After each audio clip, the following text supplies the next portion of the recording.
does someone know, because you had said earlier about backbiting, what's the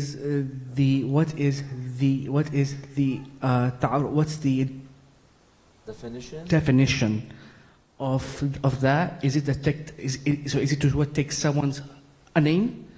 Is it so what is the definition of backbite? And also there are some scholars that defer what the term backbiting is. So are you able to like just basically to summarize backbiting for us? What does backbiting mean? There's two components to backbiting. The first component is you reveal defects or deficiencies or sensitive information about someone that would hurt them. So there's something you know about a friend but others don't.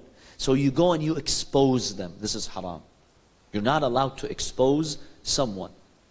There's only two exceptions, two main exceptions. One is marriage. If someone comes, asks you for advice, you know, this person has proposed, or I'm interested in this person, and I'm concerned, I need to know, like, does this person have like any anger issues? Does this person have this issue?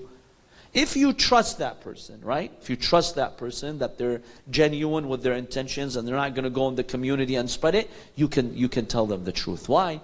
Because marriage is a lifelong decision. You don't want to deceive people. I've heard some people, they know like, yeah, mashallah, the person's really an amazing person. But you know they're not. Don't say that. If you don't want to talk about some of their concerns with their personality, just don't say anything. Tell them, you know what, I don't want to get involved. But don't lie, because that person, if he gets married based on your testimony and then their marriage fails, it's your fault. Allah will hold you responsible. That's one exception. The second exception, if someone asks you for advice about business partnerships. So someone comes to me and tells me, I want to enter this partnership with this person. Do you know about the history of this person? Right? Is he honest in business or no? Does he cheat people? If I know that this person cheats people, you can tell that person, warn them, yes. Because that's how you keep your society safe. Of course, do it appropriately. And only speak about that thing. Don't go and say what this person has a problem with his wife. That's none of your business. He's asking you about a company thing. Who cares what happens in the house, right? So just talk about things and give your honest evaluation. These are exceptions for ghibah. So the first component of ghibah, don't expose people, their deficiencies, their faults, their ayub. Number two, don't ridicule and make fun of people such that it would hurt them. So sometimes I'm sitting with my friends and we start mocking someone. This is haram. This is a type of ghibah. And a ghibah, you know how bad ghibah is? Let's say it's the month of Ramadan and it's not during the winter days, during the summer days where you're really hungry, right? So I invite you for iftar. You come to my house, it's 10 p.m. and you're waiting for a delicious meal, right? And then at the dinner table, I bring you the dead meat of your brother and I tell you eat it. What will happen to you? Huh? What will happen to you if that happens? If you see the dead flesh of your brother and you're told eat it, yalla, have iftar on it.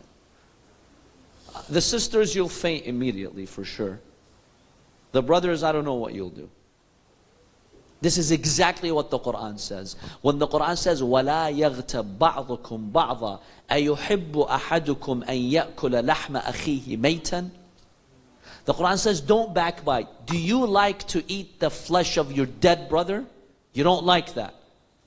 When you backbite, you are spiritually and socially eating the flesh of people.